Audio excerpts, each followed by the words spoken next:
See students, today first topic for today's class is wrapper classes. Okay, what is a wrapper? A wrapper in Java is a class. What is the purpose of wrapper classes? It will wrap the data type inside an object. Okay, a wrapper class is a class which will wrap a data type into an object. As you can see, a wrapper class is a class whose object wraps or contains primitive data types. Like I'll scroll down, just you can observe here. See students. So this is one kind of a wrapper class, integer wrapper class this is, okay?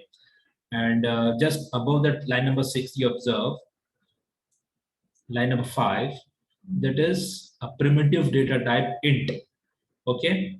So what is happening at line number 6? This integer class is wrapping the primitive data type with the variable a. So this is known as wrapping. I'm repeating again. This is in class integer. What it is actually doing over here, integer dot value of a. Okay. So integer class is wrapping the primitive data type with the variable name as a. So this is known as wrapping. I hope you have understood.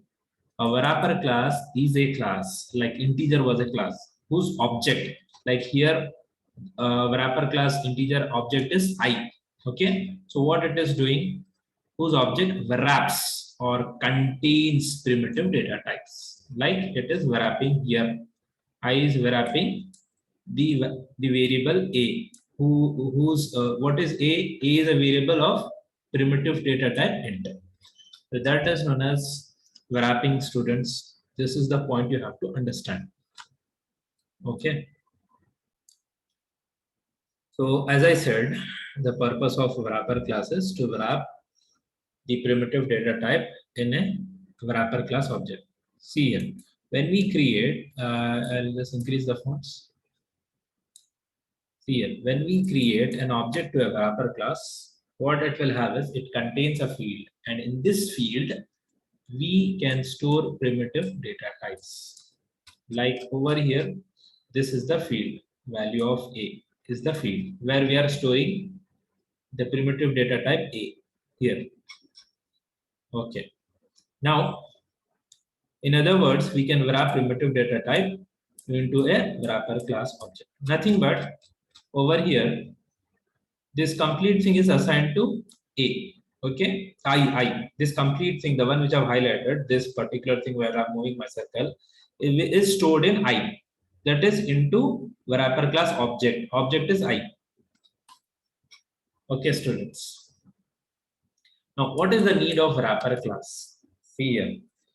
Why do we need? What is the need? They convert primitive data types into object. Remember this, student, this point. Okay. Over here, what is happening? The variable a is of primitive data type int, which is 20.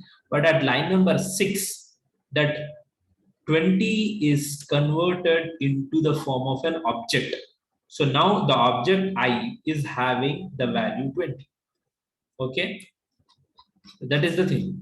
They convert primitive data types into objects. So objects are needed if we wish to modify the arguments passed into a method. Okay. The classes in java.util package handle only objects. So remember students, in last few classes, I have explained you about string tokenizer. Okay, string tokenizer concept. You please revise that one. String tokenizer. It is in chapter 19, I guess. Okay, if I'm not mistaken, it is in chapter 19. I will show you. Okay, just see here.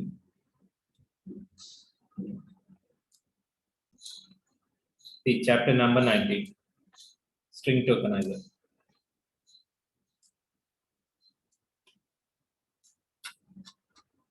So see students, over here, what we are doing is, we are in this particular, in this chapter number 19, String tokenizer is one kind of a class which is available in java.util package. And over here, we are directly dealing with the object. So st here is an object which is consisting of whatever is there in in.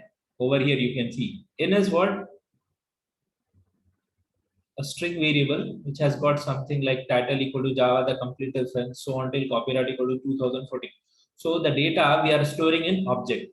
So remember student, whenever we are going to deal with only object, then at that time we can use wrapper class. So remember the classes in java.util package handles only objects, and hence wrapper class help in this case also.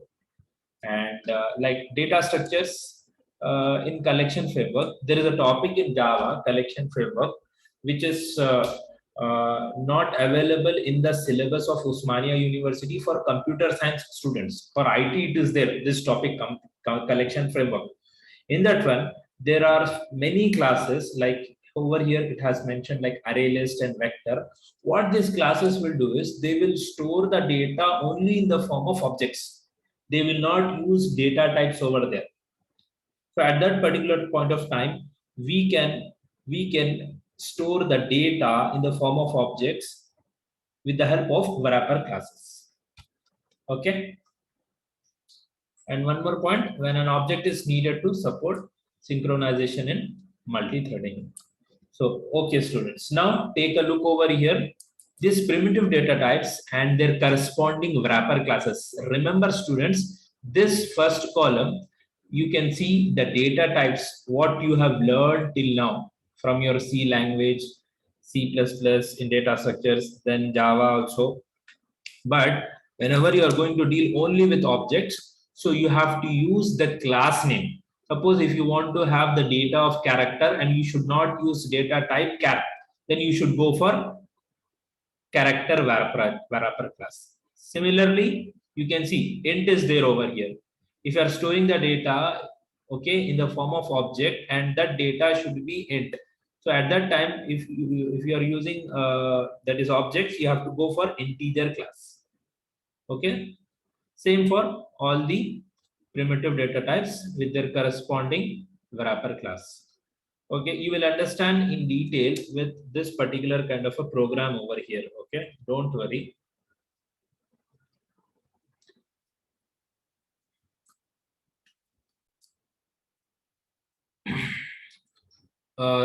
You can understand in detail with this two topics, auto boxing and unboxing. These are under wrapper class only. What do you mean by auto boxing is, it is an automatic conversion of the primitive data type. Remember, automatic conversion of primitive type to the object of the corresponding wrapper class is known as auto boxing.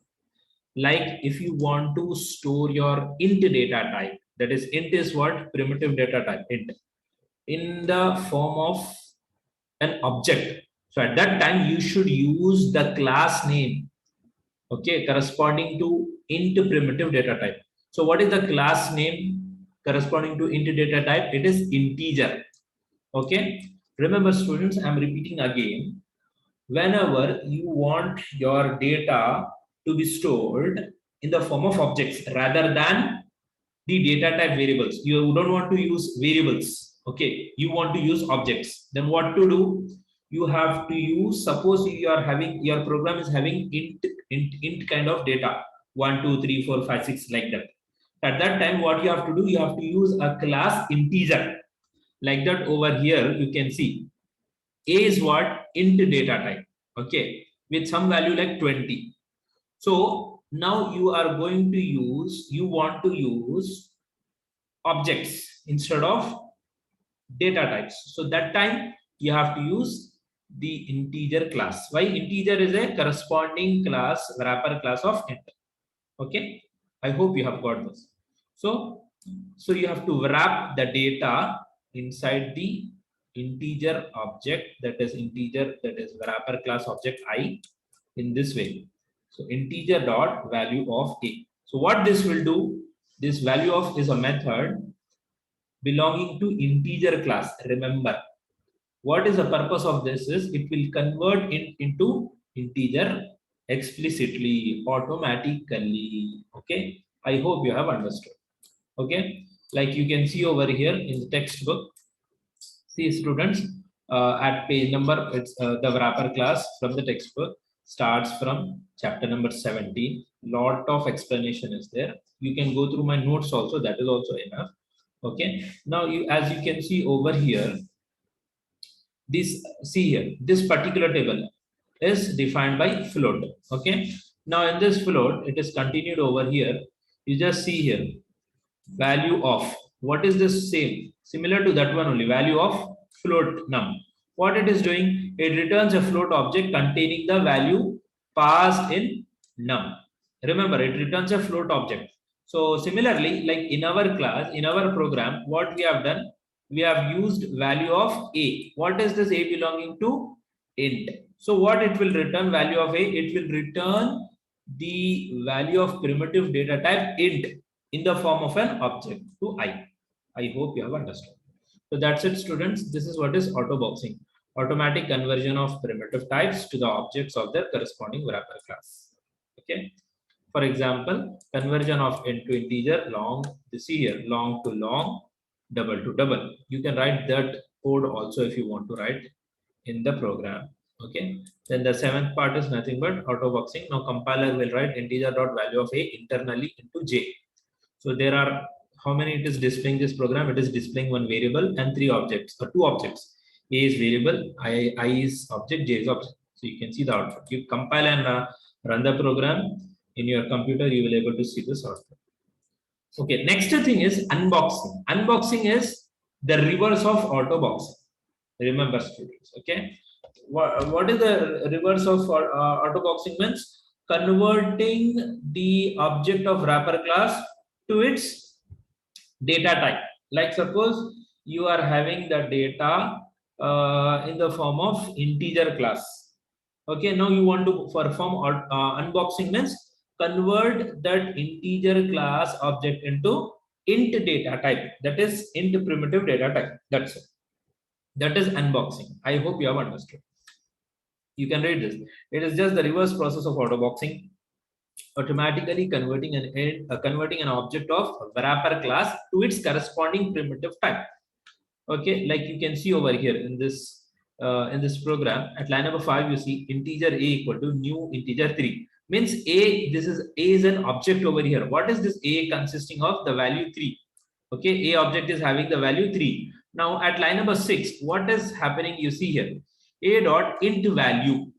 Okay, what will happen over here? The object a with the value 3, okay, it is now automatically converted into a primitive data type int, and that you are storing in I. So I is a variable where you are storing the value 3 from the object a. Okay, see students, you can see int value over here, page number 444. You can see int value. What it will do, it will return, I just increase the fonts. It returns the value of invoking object as an int. I hope you have understood this. So this one, a dot int value, over here it is converted. Now similarly,